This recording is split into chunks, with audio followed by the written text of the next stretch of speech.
uh, so actually it's quite nice that by chance the parts that you chose not to talk about are the parts that I chose not to talk about. And the part that you chose to talk about is the first part of what I'm going to talk about. So this is comments on Wong and Kristina's paper, The Sense of Body Ownership, What Are We Studying? So here's the structure of what I'm going to say. So first, some critical remarks on their use of the terms such as first person and self-significant, as well as their insistence on including the narrative self, usually it's called the narrative self, as a layer in the construction of body ownership or integration of body ownership. So this is the second layer that you just mentioned now. Second, some info about what I take to be two key experimental areas for understanding what we are talking about when we analyze body ownership, which these are not present in the chapter or in this paper, but I think they are quite cool and interesting and relevant. So one is immersive virtual reality and one is psychedelic drugs. And some conclusions, some very quick and philosophical conclusions derived from these experiments regarding the way we should think about body ownership. Okay, so first, first person perspective. So following Peacock, Wong and Krisztina, they use the term first person in a kind of very loaded way. I think roughly as self-conscious, right? So only self-conscious animals would have first person, would qualify as having truly or genuinely first person content. So here's a quote from them. So second, there's a question whether ownership experiences must be first person. One way to probe this is to ask whether ownership experiences might be self-specific or self-significant experiences, but fall short of a first-person sui generis experience of ownership. Okay, there is some evidence that non-human animals may experience ownership of an artificial limb after synchronous stimulation. In a recent study, the rubber tail illusion was induced in mice. Okay, so after synchronous but not asynchronous stimulation, the mice responded to the grasping of the rubber tail as if it's their own tail. And in these cases, the induced experience is self-significant, but plausibly falls short of any first-person content. Okay, so two of the examples.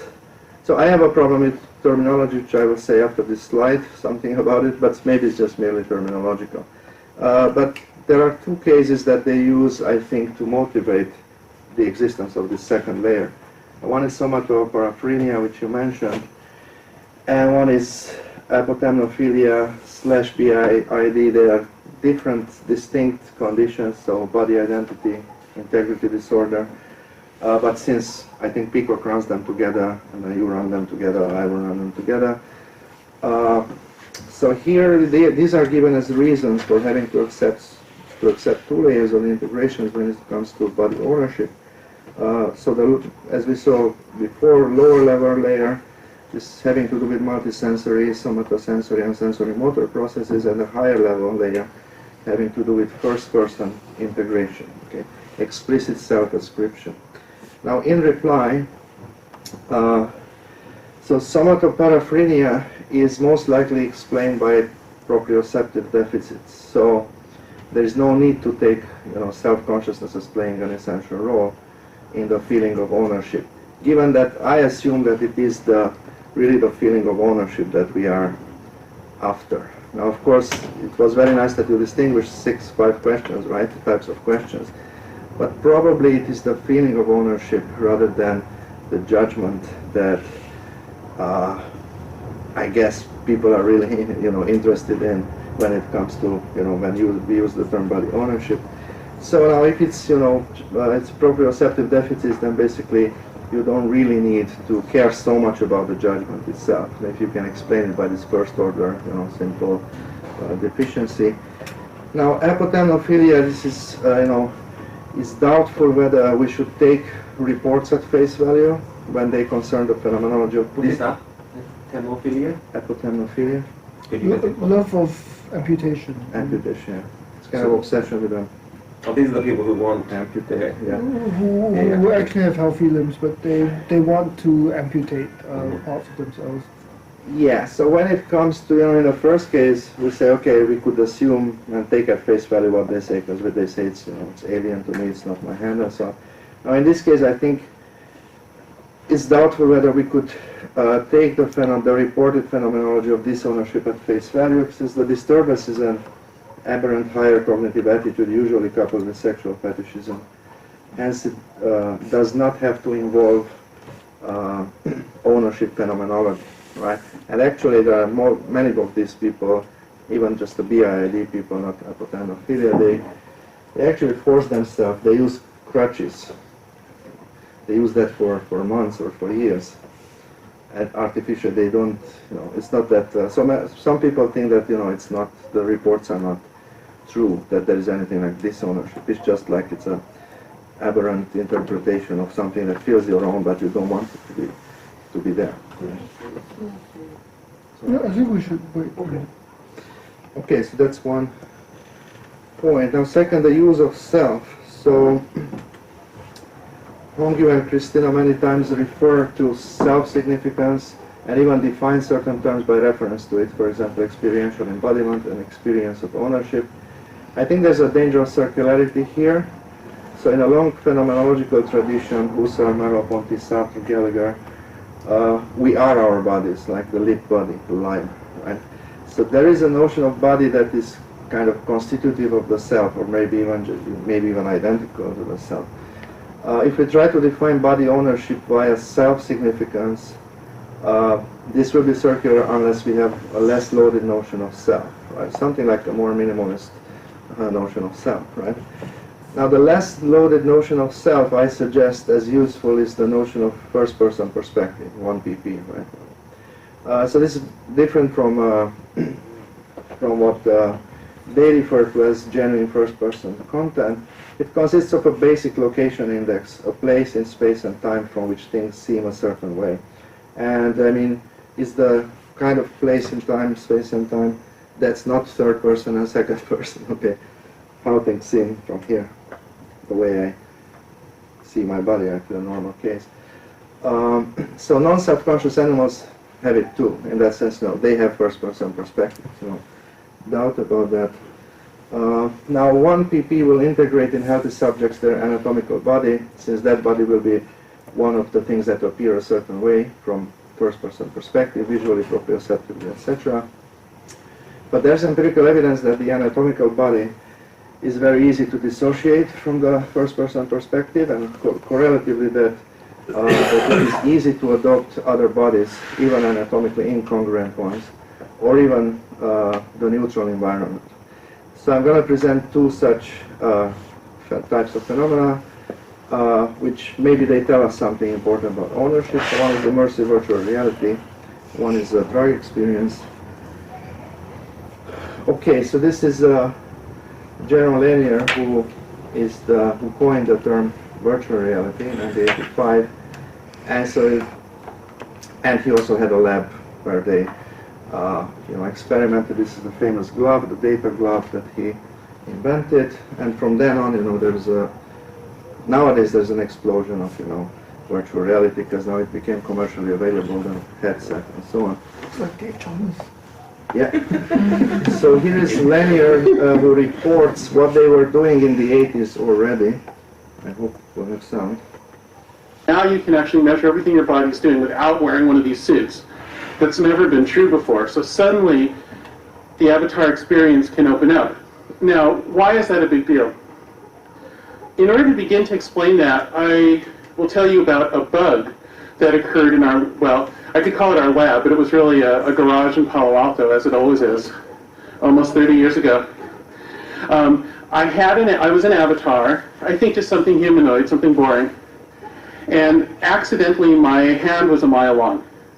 Just one of these typical bugs. There's probably only one, extra zero. I curled my finger, and suddenly this gigantic finger swooped in and swallowed me, and I was inside my fingertip. And so, you know, the first thing one thinks is, well, this will be a good story, but let's fix it and move on. But something very interesting happened. People in the garage started playing with distorted avatars and discovered something extraordinary, which is that you can be a really weirdly shaped avatar and still control your avatar body quite well. You can instantly adapt to weird body shapes. And so then we got interested in this question of, well, how weird can they get? And we started turning into all kinds of different animals and aliens and weird fantasy creatures. And some of them didn't work, some of them did. A famous early one was designed by a woman named Anne Lesko that was a lobster. And the thing about lobsters, if you've ever taken a close look at them, they have extra arms. There's these 3 little arms on the side. And there's this question, well, how would you control them with just your physical body? That's all you have to start with to control an avatar. And it turns out by pulling bits of data from different parts of your body and combining them, like just a little bit of wrist, a little bit of ankle, a little bit of hip to control, say, the middle of the middle arm joints on the left side, you could suddenly learn to control extra limbs, which is really pretty strange. Okay, so this is all about control. So here are some, this is the event lab at University of Barcelona. They are doing a lot of experiments on avatars, so virtual reality. And so here are some examples. Embodiment with various avatar types. So adult subject into sex-matched 4-year-old human subject. White subject into black body, extra long arms, extra large belly. Non-speaking subject into speaking avatar. And effects. And these effects occur quite quickly, right? That's why it's interesting. So quick adoption of bodily features of the avatar, ownership. Relational effects, overestimation of object size in the VR environment. This is a child experiment. Changes in implicit attitudes. So 4-year-old attitudinal features tested via implicit attitudinal test. Reduction of implicit bias towards persons of color. So very interesting effects that don't only have to do with the body and adopting the body, but of all sorts of other higher level changes. So this experiment, you know, being white man being embodied into a black man's body. This is very nice. This is his real belly. This is the simulated belly. You see, this is first-person perspective, and the experiment involves tapping on your belly via this stick. And so after a while, people report that, yeah, this is my belly. It's huge. Right? So here's another short. These are shorter videos, just 1 minute. This is the child video.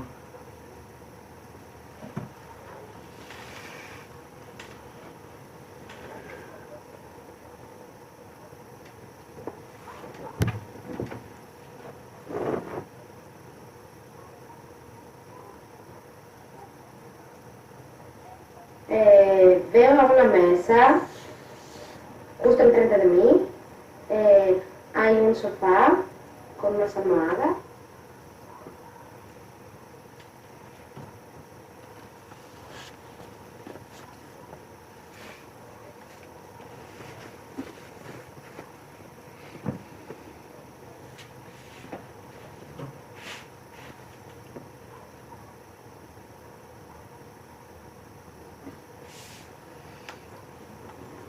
Veo a una niña en el espejo, se está moviendo, las manos.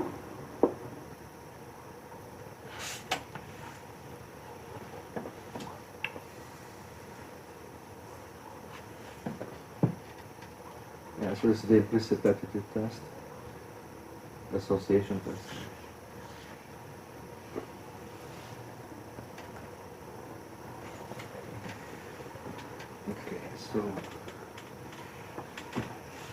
Representing that in virtual This is the reality. guy who's doing the experiment. One example of this idea of virtual embodiment is that we used it to make concrete this fact that people talk to themselves. So we all talk to ourselves on the inside. But imagine who I'm talking to is externalized as another person.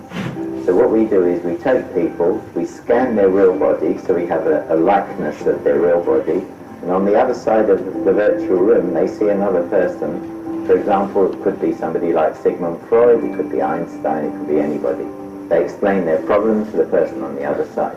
Then after that, they are the person on the other side. So when they look at themselves, they see, I am now in the body of Freud, or I'm now in the body of Einstein.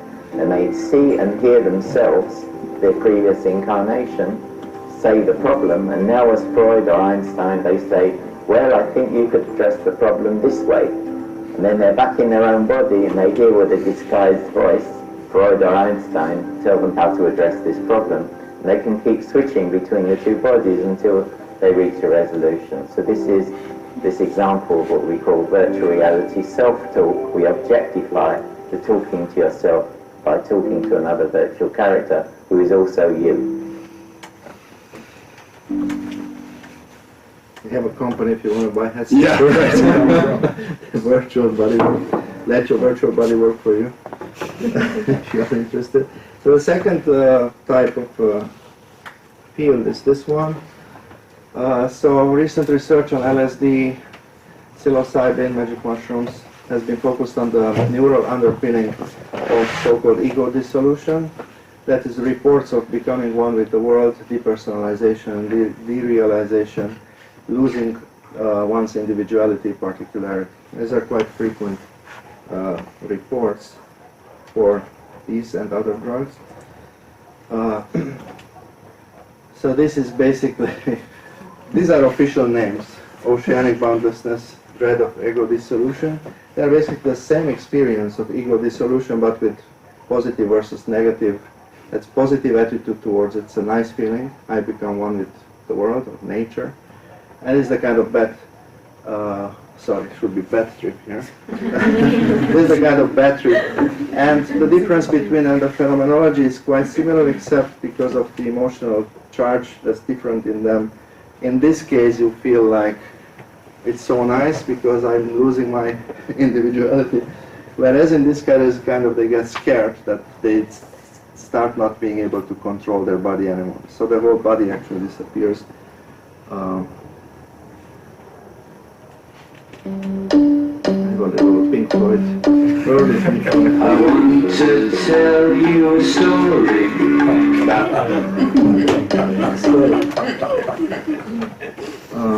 Okay, so psychedelic experience is a form of enhanced consciousness, so the kind of polar opposite of coma. Psychedelic and unconscious states occupy polar opposite ends of the spectrum of conscious states, defined by their level of entropy or randomness. Okay. Now, second thing is dose dependency of ED, okay, ego dissolution. It's almost linear. Some people, other people report this kind of inverse U-shape, but there is a dependency that's important. And at the neural level, so there's increased global connectivity. Intermodule crosstalk, that is modules that normally do not interact. They start interacting, and there's crosstalk between them. So this is a default mode network, which is the network that works when you are just not acting, lying down. And so people relate DMN to the narrative self, because that's the situation in which you are tempted to think about yourself and have, memories that have to do, with your experiences and so on. And then we have the task positive network that has to do with action, and that's active when you are, moving around and you have some goals.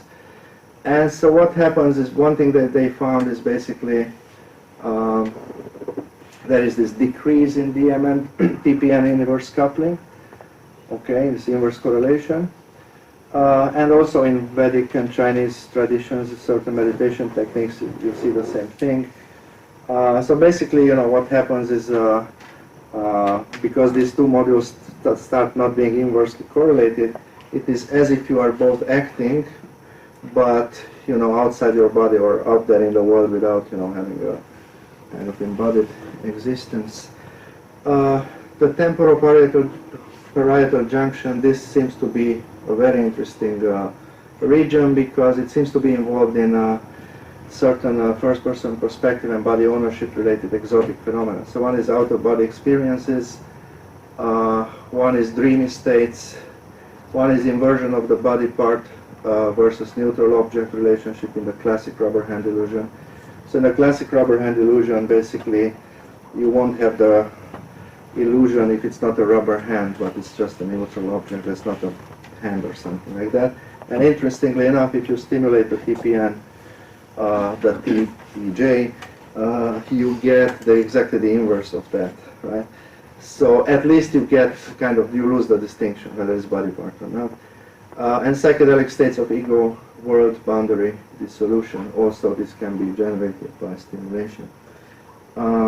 So some conclusions very quickly. Okay, so body ownership is cheap, okay? Compared to the body schema, okay, understood the way Gallagher describes it in his book and his previous articles, body ownership is easily manipulatable. I can manipulate it easily. So not only visual tactile, like in the original rubber hand experiment, but also visual motor, visual proprioceptive, and visual interoceptive synchrony is sufficient to create illusions of ownership, right? A body ownership is not basic, fundamental, primitive. It is most likely a byproduct of action possibilities in the context of multisensory stimulation. So in virtual reality, it is motor control over the avatar that generates ownership transfer from the anatomical body to the virtual one. And constraining possibilities of action for the anatomical body causes quicker adoption of a rubber hand. So these are recent studies. One study is on hemiplegic patients. They are more prone to this rubber hand illusion, and also people who've been immobilized for a while with a cast, they are more prone to the illusion, right? Which means that your body ownership is less anchored now into your anatomical body because of lack of action possibilities, right? Thirdly, and I think finally, the last one, I think, body ownership is virtual all the way, okay? So explanatory parsimony requires us to hypothesize that the mechanism by which we adopt virtual bodies and rubber hands should be the very same, which is responsible for our anatomical embodiment and feeling of body ownership. Actually, at this point, I think this point is quite congenial to your idea of experiential embodiment as compared to the other types of embodiment, right? Therefore, strictly speaking, it's not correct to call cases of, rubber hand illusion and virtual body adoption illusions of embodiment, because what happens in those cases is the same phenomenon as in the standard case of embodiment into our anatomically given bodies.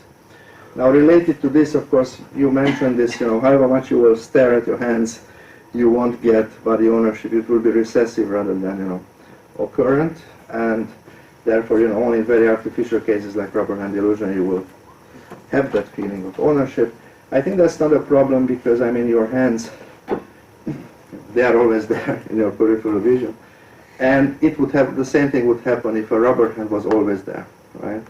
So I think the cases are really similar. Of course, it's not very useful. You can't do much phenomenology with that. So cases of supernumerary rubber hand adoption and of adoption of multiple avatars in virtual reality are also reported. So what difference would it make if instead of avatars we could connect anatomical bodies to the sensory motor systems of other anatomical bodies, right? There's no difference of principle. Basically, it's just more difficult. It's hard to get bodies real. It's easier to build virtual bodies. But if we had bodies, you could connect me to 100 bodies, and I could control 100 bodies, and it would be the same. So in that sense, I think it's how anchored it is in the anatomical body. I think it's not okay. Actually, we can discuss what to say about it. In a way, it's not very anchored, given that it's easy to adopt other bodies. But on the other hand, given multisensory integration, which happens just so naturally with your anatomical body in a healthy subject, then it's quite anchored, given that you affect a lot of actions and so on. Okay, so with that, thanks for your attention. That's Avatar the movie.